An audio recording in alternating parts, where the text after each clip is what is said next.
Olá, tudo bem? Meu nome é William, professor de História do Colégio Delta. Hoje é dia 22 de maio e estamos iniciando mais uma aula de História Geral. Nas aulas anteriores eu vinha falando sobre a Europa medieval, já entrando na parte da crise do século X, que vai gerar uma série de transformações nesse ambiente da Europa e que vão culminar então com uma transformação praticamente completa da sociedade europeia nesse período. A de hoje também eu começo falando sobre uma crise, que é a crise do século XIV. Todas aquelas transformações da Europa do século X vão culminar em fatores novos para a geração de uma nova crise.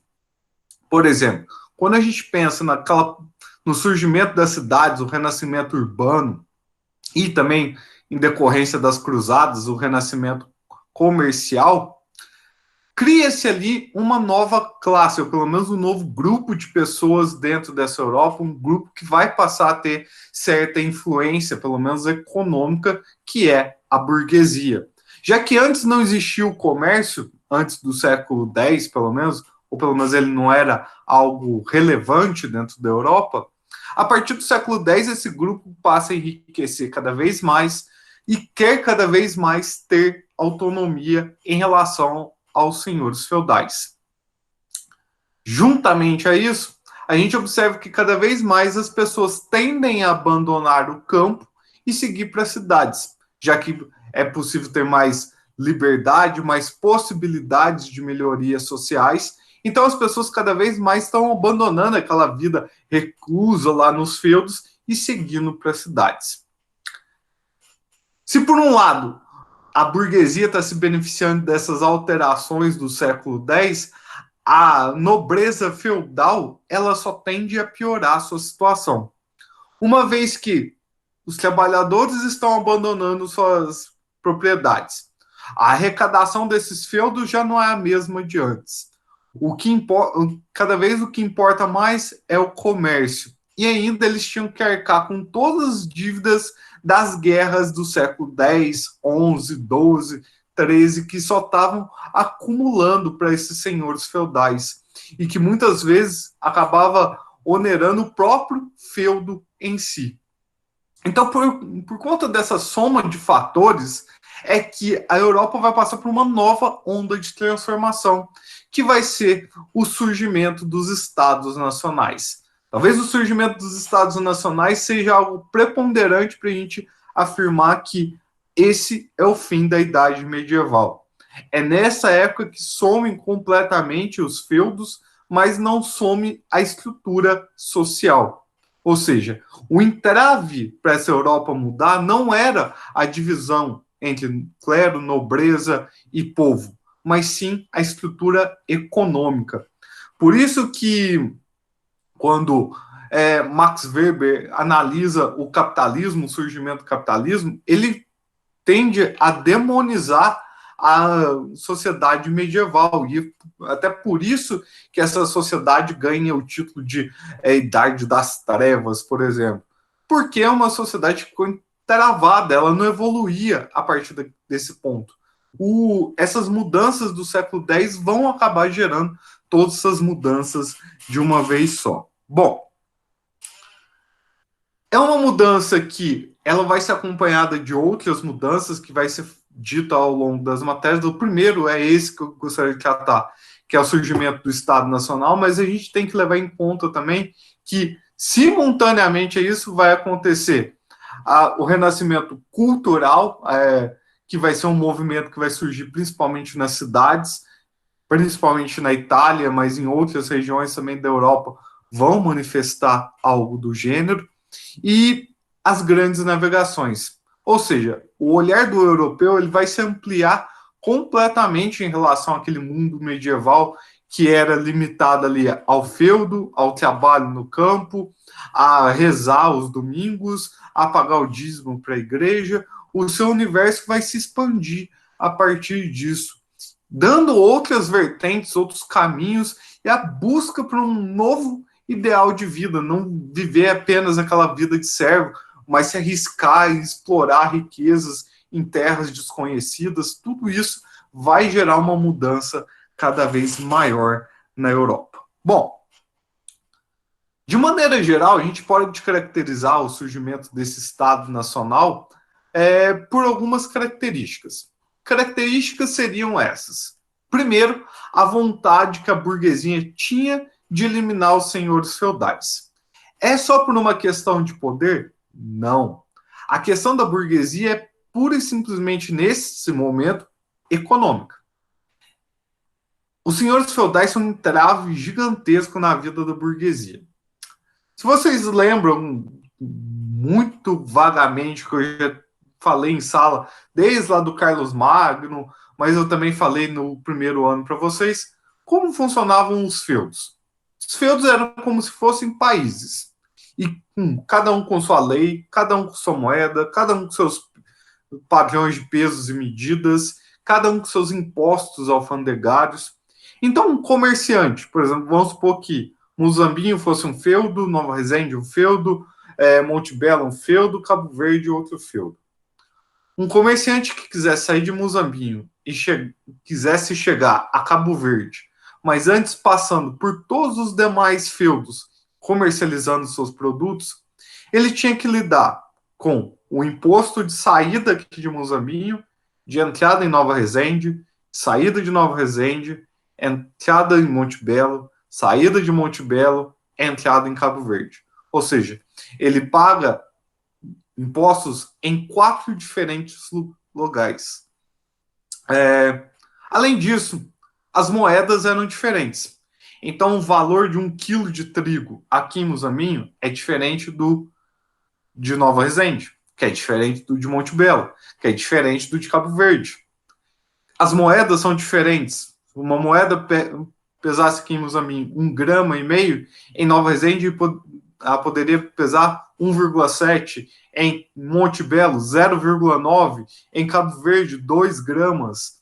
Então tudo isso tinha que ser convertido ali pelos comerciantes, pesado isso, e os padrões de peso também eram diferentes. Por exemplo, se aqui em Muzambinho trabalhasse com 1 quilo, pode ser que lá em Nova Resende trabalhasse com onça, por exemplo, que é uma unidade de medida, com a libra em Montebello. Ou seja, o comerciante tinha que lidar com tudo isso.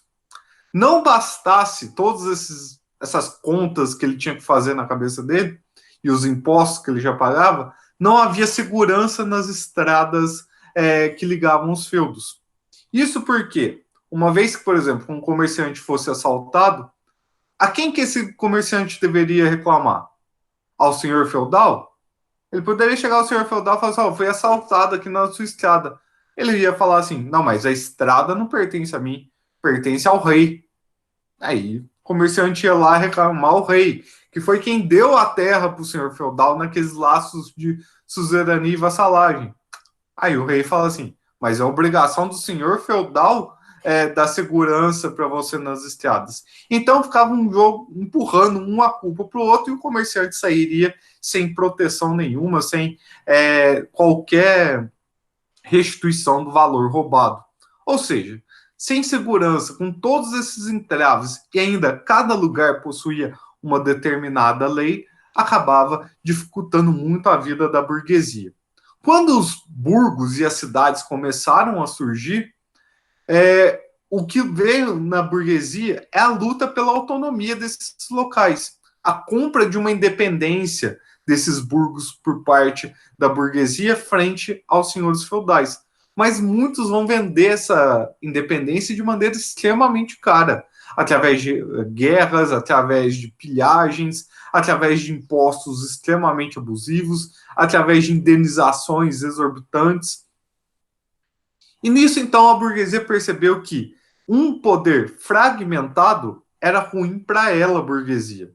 E que, se ela quisesse uma padronização de moedas, uma padronização de pesos e medidas, uma padronização de impostos e segurança para fazer seus negócios, ela tinha que lidar com um poder centralizado, poder na mão de uma pessoa só. Essa pessoa seria o rei, mas o rei não tinha poder para tal. O rei dependia dos exércitos feudais para ele próprio manter o reino, ele próprio manter o seu poder. Então, o que a burguesia começou a acordar com esses reis? A montagem de um exército profissional. Esse é o primeiro passo no processo da formação dos estados nacionais. A partir do momento que a burguesia começa a financiar a formação desses exércitos profissionais que não lutam mais por terra, mas sim por um salário, pelo pagamento de seus soldos ali mensais e anuais, os reis conseguem combater os senhores feudais que, mesmo enfraquecidos, ainda eram um gerador de poder, ainda era uma oposição dentro de seus próprios domínios. Os senhores feudais, em muitos casos, eles acabavam aceitando qualquer tipo de acordo com os reis a partir da formação dos exércitos profissionais, porque eles próprios, em seus domínios, em seus feudos, estavam lidando com as chamadas revoltas servis. Os servos já estavam cansados também dessa exploração feita pelos senhores feudais. Então, ver que as características, não só em um local ou outro, vão ser as mesmas. Essa insatisfação da burguesia e a vontade dos reis em reaver o poder. Bom, vão ser pelo menos 4 locais assim de início que vão manifestar esse processo de formação das monarquias nacionais. A Península Ibérica, Portugal e Espanha, a França e a Inglaterra. Esses são os 4 grandes exemplos que a gente tem de formação das monarquias nacionais. Portugal e Espanha, que eu tanto critiquei lá na época que eu estava falando de grandes navegações para vocês, que eu falei, nossa, vai ter que repetir isso tudo na matéria. Eu queimei a língua porque o material não traz mais Portugal e Espanha para vocês. Ele já coloca lá e não traz de novo. Então, os 2 exemplos que eu vou falar nessa aula propriamente dita é o caso da França e o caso da Inglaterra. Mas se alguém tiver alguma dúvida ainda sobre o processo de Portugal e Espanha, é só perguntar aí que eu paro e falo um pouco sobre o processo lá dos 2 países. Bom, falando... O de Portugal e Espanha, William, foram aquelas guerras lá de avis, que tinha aqueles reinos que se uniram, sim, e aí depois separou e virou Portugal e Espanha. Sim, resumindo. Tudo começa com a Guerra de Reconquista, né? Reconquistar os domínios europeus frente aos árabes que estavam ali de posse da península, da maior parte, pelo menos, da Península Ibérica. Depois, o Filipe de Borgonha acaba ganhando o condado portucalense e, a partir dali, o filho dele consegue montar Portugal, o primeiro estado europeu. Praticamente um século depois, a Espanha consegue a sua formação, a sua união, mediante o casamento de Isabel de Castela e Fernando de Aragão. Aí forma-se a Espanha. Só maneira extremamente resumida aí da história. Mas os são os mesmos ali. É a burguesia que vai financiar os 2 ali, tanto Portugal quanto Espanha. Os reis estão tentando recobrar seus poderes frente aos senhores feudais, só que ainda há um elemento do muçulmano ali na Península Ibérica. Então, esse seja o grande diferencial da situação. Bom, começando pelo caso inglês, a formação de uma monarquia centralizada na Inglaterra, ela pode ser já datada desde a época lá da invasão dos vikings na Inglaterra. Isso porque, antes, a Inglaterra era dividida em 4 grandes reinos, todos eles independentes entre si, mas todos eles ainda picotados internamente por senhores feudais. Bom, a chegada de Guilherme, o Conquistador, lá na península, na Ilha Britânica, vai começar então a gerar um processo de centralização monárquica, uma vez que ele vai derrotando o rei de cada um desses 4 principais reinos. E uma vez que esses reis eram derrotados, eles tinham que jurar fidelidade a Guilherme o Conquistador. Então é dessa forma que ele vai gerando ali a centralização monárquica na Inglaterra. Eu coloquei no material, vai estar entre parênteses, William. Guilherme, entre parênteses, William. É porque tem alguns materiais que traz o nome anglo-saxão, que é William, coincidência. E outros trazem Guilherme. Então, vai que cai, por exemplo, na USP ou na Unicamp, traz o William, e aí vocês ficam perdidos e acham que isso está errado. Então, só para monitorar isso. Por exemplo, tem um programa que passa na TV Escola que chama Deu a Louca na História, que eles tratam o Guilherme, o Conquistador, sempre como William, o Conquistador. Então, para não ocorrer essa dúvida. E também para esclarecer, né, porque as aulas do estado de Minas estão cheias de erro desse tipo aí, então deixando os alunos malucos lá durante as aulas. Bom, essa centralização monárquica, então, a partir de Guilherme Conquistador, é obtida finalmente no ano de 1066 com a Batalha de Hastings. Lá ele consegue unificar os 4 reinos britânicos.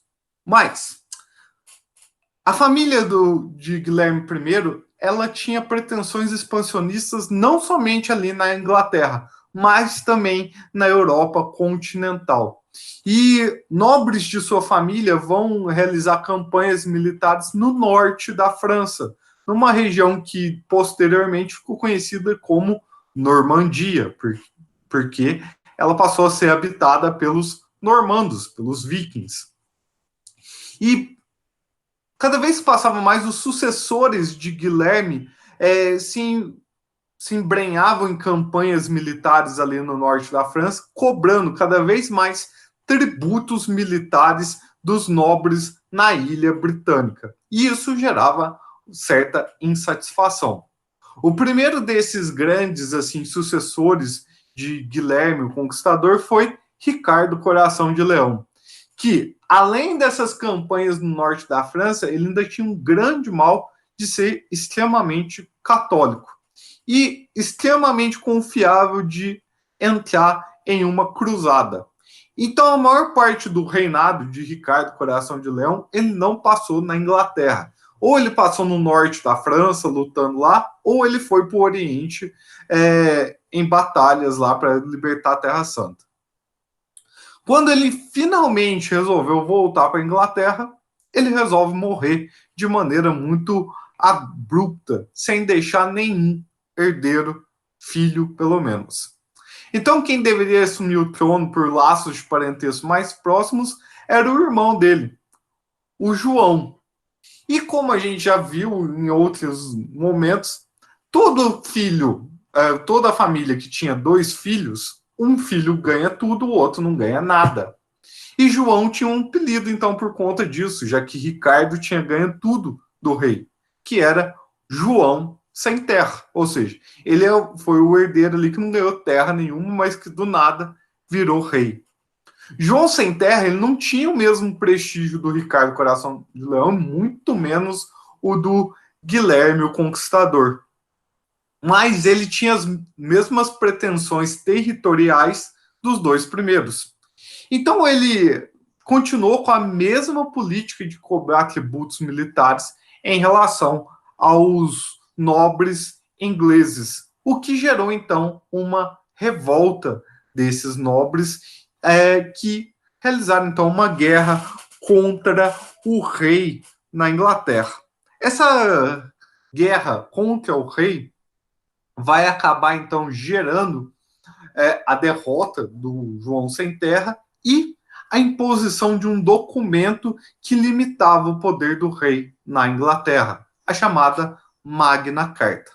A Magna Carta trazia ali todos os posicionamentos em que o rei deveria tratar para executar qualquer ação na Inglaterra a partir daquele momento. E quem fiscalizaria tal prática do rei seria um conselho. Esse conselho seria a base do que hoje a gente conhece modernamente como parlamento. Então é a partir dali que surge toda a estrutura de monarquia que a gente conhece da Inglaterra hoje. Num futuro breve, vocês vão contestar, tá, mas se existe um parlamento que controla o poder do rei, como vai surgir um absolutismo monárquico na Inglaterra? que é o poder absoluto do rei, o poder sem limites do rei. Como isso vai dar certo, então? A gente tem que analisar sempre a composição desse parlamento, pelo menos de início. O parlamento, nesse começo, ele é formado apenas por nobres. É raro a pessoa que consegue fazer parte do parlamento que não pertence à nobreza, que pertence à classe, por exemplo, como o clero, nesse sentido. Então, se o rei, mesmo sendo absolutista, ele faz uma política que vai favorecer a nobreza, é óbvio que a nobreza não vai colocar limites à ação desse rei. É o que vai acontecer, por exemplo, no reinado de Henrique VIII, que a gente vai estudar mais adiante. É o poder absoluto. O parlamento constantemente é fechado, porque a nobreza não contesta o rei impõe isso, ele quer governar sem limites. Então, essa estrutura vai funcionar bem aí no começo, vai dar uma pausa no absolutismo e só vai voltar mesmo quando haverá a crise do absolutismo mesmo na Inglaterra, que já vai ser pré-revolução industrial. Bom, esse movimento, então, de revoluções, de guerras internas, não pararam por aí. Depois que, passado um tempo da sucessão de João o Sem Terra, a família de Guilherme o Conquistador não vai deixar mais herdeiros, a dinastia Plantageneta, que a gente fala. E aí a Inglaterra vai passar por um movimento de uma guerra civil, chamada de Guerra das Duas Rosas, que vai confrontar duas famílias nobres na Inglaterra, a família dos Yorks e a família dos Lancasters. Ambas as famílias ficam em pé de guerra o tempo inteiro, degladiam-se, uma mata a outra, e ao final do processo, enfraquecidas, nenhuma das duas chega ao poder. Os Tudors que estavam ali analisando tudo de fora ali, principalmente Henrique VII, analisa tudo isso e ao final da guerra consegue derrotar as duas famílias e ele então, Henrique VII da dinastia Tudor, inicia-se então uma nova linha dinástica na Inglaterra. E é ele então, e é essa dinastia que vai inaugurar o que a gente chama de absolutismo monárquico inglês. Alguma dúvida nessa primeira parte, gente, da Inglaterra? Não. Espera aí, o que aconteceram com os plantagenetas? Vai ter um momento que eles não vão deixar sucessores. Vai acabar a linhagem deles. E aí vai, por conta de ter sucessores ao trono, vai haver, então, uma guerra civil entre as famílias York e Lancaster. Fala, cara. Quanto tempo que dura essa guerra civil? Essa guerra civil, se eu não me engano, ela vai durar 20 anos. Então a Inglaterra ficou 20 anos sem nenhum tipo de líder forte? Mas então como é que a Inglaterra não entrou em colapso nessa época? Parlamento. O parlamento. Não, o parlamento meio que. Não, por causa. Como ele tinha o poder de ali limitar o poder do rei, então o parlamento sempre tem a última voz de lei. No momento que não há lei, não há um rei para ditar uma lei, o próprio parlamento pode ditar as leis ali naquele momento, mas a Inglaterra, por estar numa guerra civil, ela vai ficar numa situação mais fragilizada. Tanto é verdade que ela fica atrás no processo das grandes navegações. Enquanto Portugal está ali unificado, se fortalecendo, a Espanha também se fortalece, Portugal, a Inglaterra está numa luta interna. Quando ela termina essa luta, Portugal e Espanha já tinham descoberto a América e as rotas para a Índia. E aí a Inglaterra vai ter que correr atrás do prejuízo. Mas talvez não existir, tipo, se não existir parlamento, a Inglaterra poderia acabar se dividindo. Poderia, tanto. Bom, a Inglaterra já tem uma divisão interna, né? Que quando a gente fala de. Quer dizer, eu estou falando de Inglaterra, mas a gente tem que pensar na Grã-Bretanha como um todo. A divisão interna, que é a Irlanda do Norte, a Escócia, o País de Gales, ela já tem uma divisão interna ali dentro dela. Mas a falta de um rei ali só foi segurada porque esses nobres tinham laços de fidelidade ainda entre eles. Então a família York tinha certos laços de fidelidade com um montante de famílias dominantes de algumas áreas dentro ali da Inglaterra, e os Lancaster outros laços de fidelidade. Então foi isso que não fez a Inglaterra se dividir para tudo quanto é canto. Mas, por exemplo, é nessa época que a Escócia, por exemplo, vai pleitear sua independência, que é um movimento lá do William Wallace, que a gente vê no Coração Valente. É nessa época que eles tentam pleitear a independência, porque vê que a Inglaterra não está com um poder centralizado tão forte assim como se imaginava. É nesse momento que a Irlanda, por exemplo, pleiteia a independência, a separação dela, a formação de uma dinastia própria. Então, esses movimentos separatistas, vamos dizer assim, ocorreram nessa mesma época. Mas, quando os Tudor chegam no poder, as outras famílias estão tão enfraquecidas que eles conseguem rapidamente controlar todo mundo e ainda dar conta de abafar essas rebeliões externas, vamos dizer assim.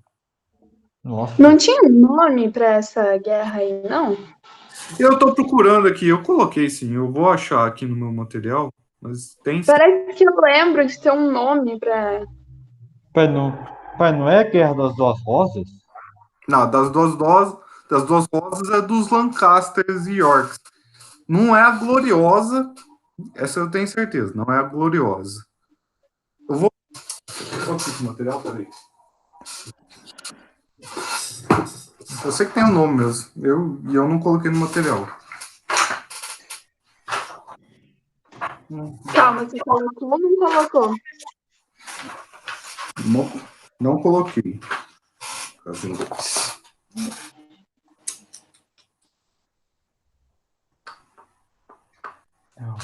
Não, essa é dos Estados Unidos.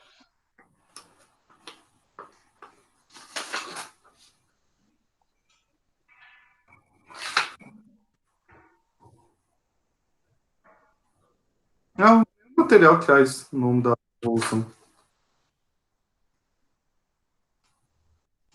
Mas ela tem um nome. E agora fugiu mesmo o nome.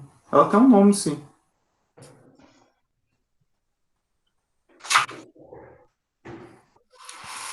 Ele só traz como nome de revolta no material, mas tem sim. Quer ver? Vou ver se eu acho aqui.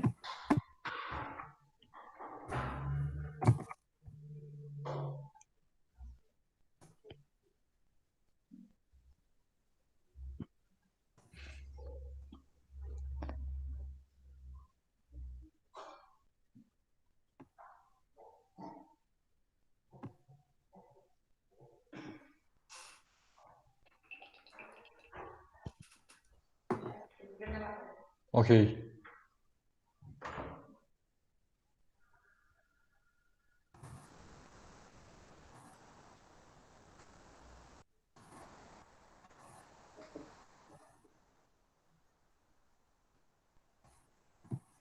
Nossa, não tem nome. Nossa. Tipo, é só revolta e revolta. Mas eu lembro que tinha nome isso aqui mesmo. Então, por mim também tinha um nome. Revolução da Carta Magna. É isso, nome. Nominho, assim, desses comunzinhos que a gente vê. Bem genérico. Revolução da Escócia? Não, não é de país, não era um nome de um país. Batalha. Já tá falando só da Carta Magna, não fala mesmo do guerra, não. Não deve aquele tal de William Wallace? Não, o do William Wallace é um outro momento, assim, mas que não tem influência nenhuma dentro desse problema das dinastias, assim, vamos dizer.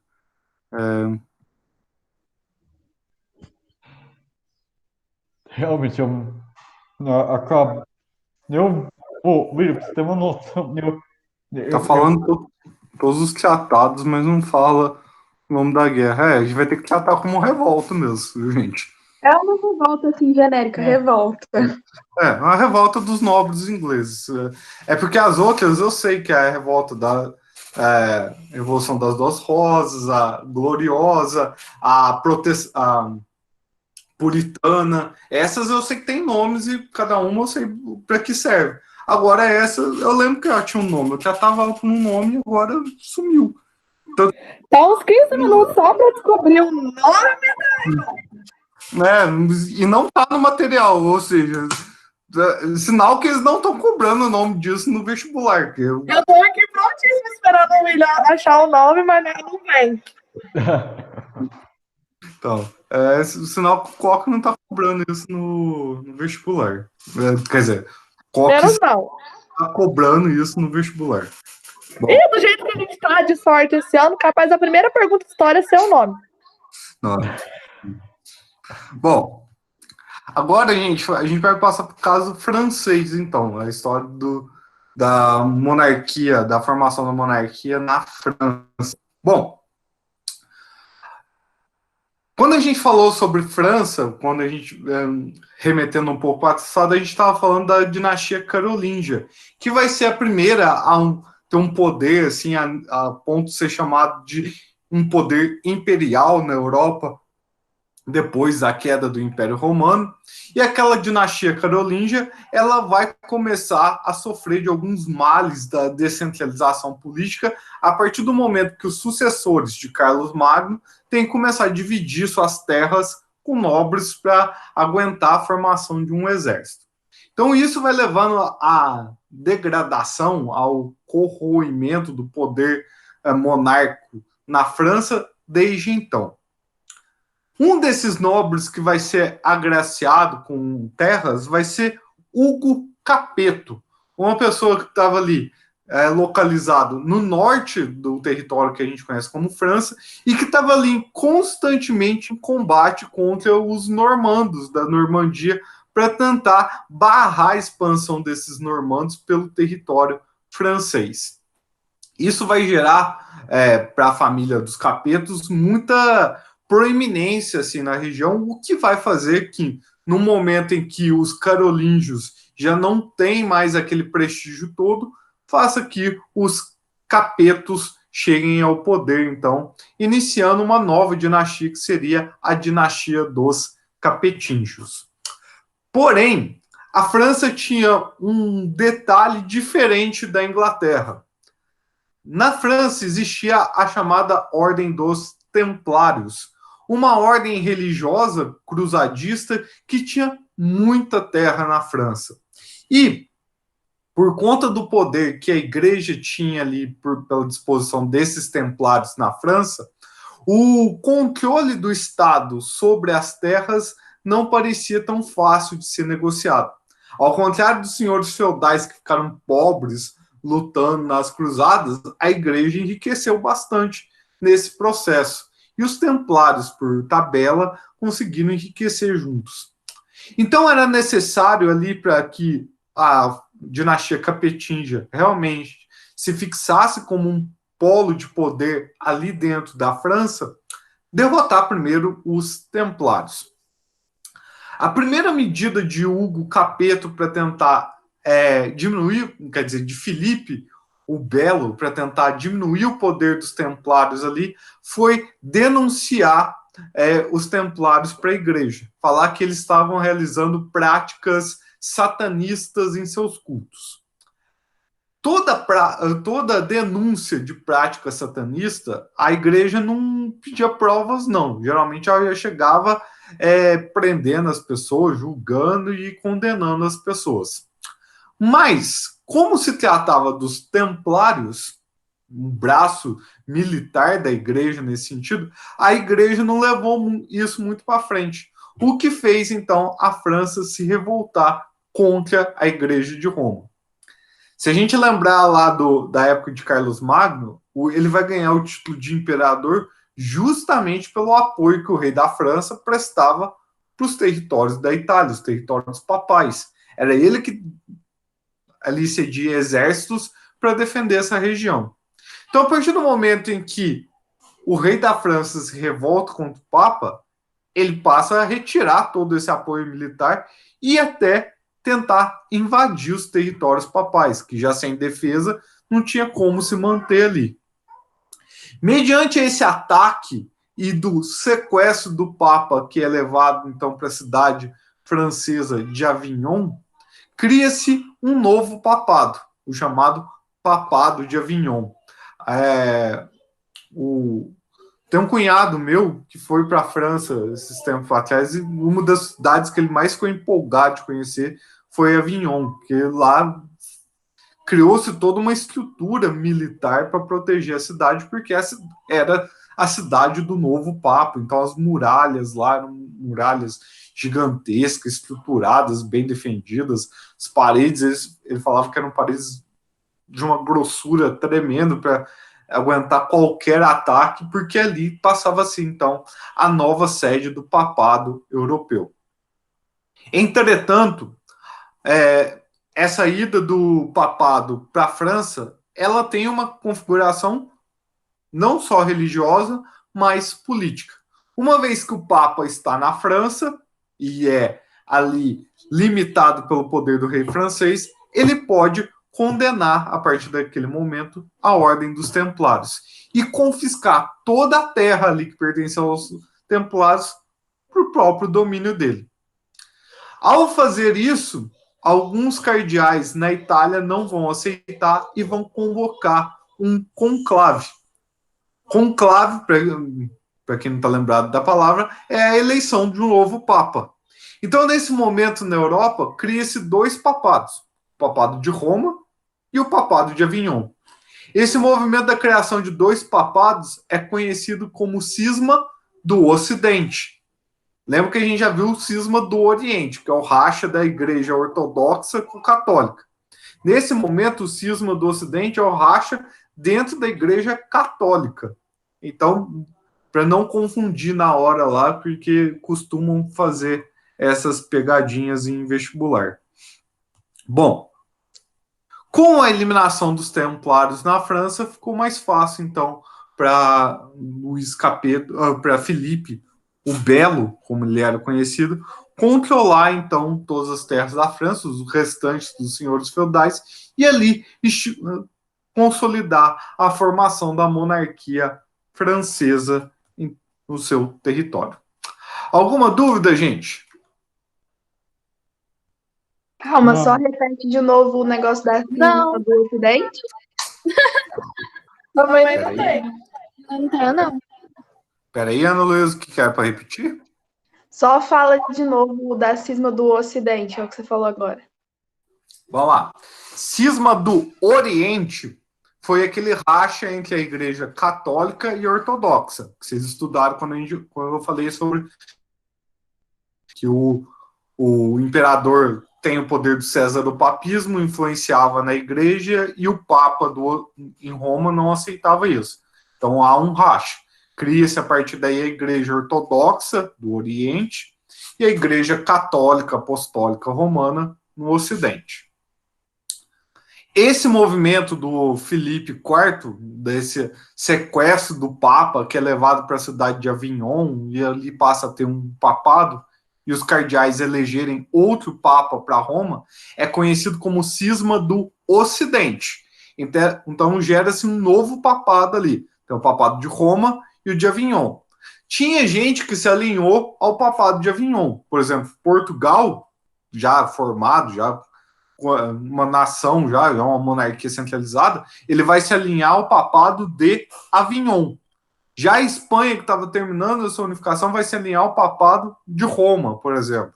Então, isso vai gerar um jogo político dentro da Europa por um tempo. Depois, igreja e monarquia francesa vão chegar a um acordo e o papado de Avignon vai ser eliminado com um processo até natural, porque mais nações acabaram seguindo o papado de Roma do que o de Avignon. Então, meio que entrou em descrédito isso. Mas serviu, pelo menos, para o rei Filipe o Belo acabar com a Ordem dos Templários na França. Esse era o principal objetivo. toda essa guerra, essa motivação contra a Igreja Católica tinha o objetivo de eliminar os templários da França. A partir do Pignon, como também é conhecido esse movimento, a formação do novo papado, consegue acabar com os templários, então acabou a grande rusga dele com a igreja. O intento do Felipe contra os templários é porque eles eram detentores de muitas terras, né, William? Sim, e por conta disso eles eram um poder paralelo ali dentro da França, viu? E uma influência muito forte da igreja, porque a gente não pode esquecer ainda que a igreja tem um papel importante aí na Europa. Se na Inglaterra a gente não fala muito de igreja ali, na França a igreja é muito forte ainda.